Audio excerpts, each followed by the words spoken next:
குறைக்கணும்னு நினைக்கிறவங்க சிரமப்படக்கூடிய ஒரு விஷயம், பசிக்கும்போது நான் ஸ்நாக்ஸ் நெறைய சாப்பிட்றேன் டாக்டர் அப்படின்னு சொல்லுவாங்க. அதுவும் காலையில, மத்தியானம், சாயங்காலம் இந்த டைமில கூட வந்து நான் கரெக்டான ஃபுட்டு சாப்பிட்றேன். இன் பிட்வீன் பசிக்கும்போது தான் நான் சிப்ஸ் சாப்பிட்றேன். சம்டைம்ஸ் வந்து இனிப்பா ஏதாவது சாக்லேட் சாப்பிட்றேன் அப்படின்னு சொல்லுவாங்க. ஸோ வெயிட் லாஸ் பண்ணுறதுக்கு பிசிஓடி மாதிரியான பிரச்சனைகள் இருக்கிறவங்க வெயிட்ட குறைக்கிறதுக்கு இந்த 10 ஹெல்த்தியான ஸ்நாக்ஸை வந்து நீங்கள் எடுத்துக்கலாம். அது என்னங்கிறத பார்க்கலாம். முதல்ல ஃப்ரெஷ்ஷான வெஜிடபிள்ஸ் வந்து எடுத்துக்கோங்க. எப்போல்லாம் வந்து உங்களுக்கு ஸ்நாக்ஸ் சாப்பிடணும் போல இருக்கோ, அப்போ ஒரு கேரட் சாப்பிடலாம், இல்லை வந்து குக்கும்பர் வந்து சாப்பிடலாம், இல்லை வேக வச்ச கார்ன் சாப்பிடலாம்.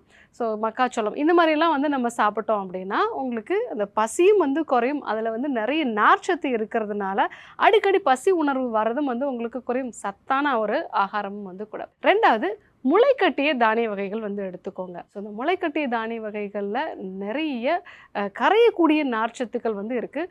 முக்கியமாக இது உங்களுடைய வயிற்றுக்கு ஒரு நிரம்பிய உணர்வை, அதாவது பசி வந்து குறையக்கூடிய ஒரு உணர்வை வந்து கொடுக்கும். ஸோ அடிக்கடி முளைக்கட்டிய தானியங்களை வந்து எடுத்துக்கோங்க. அது அப்படியே எடுத்துக்கிட்டாலும் ஓகே.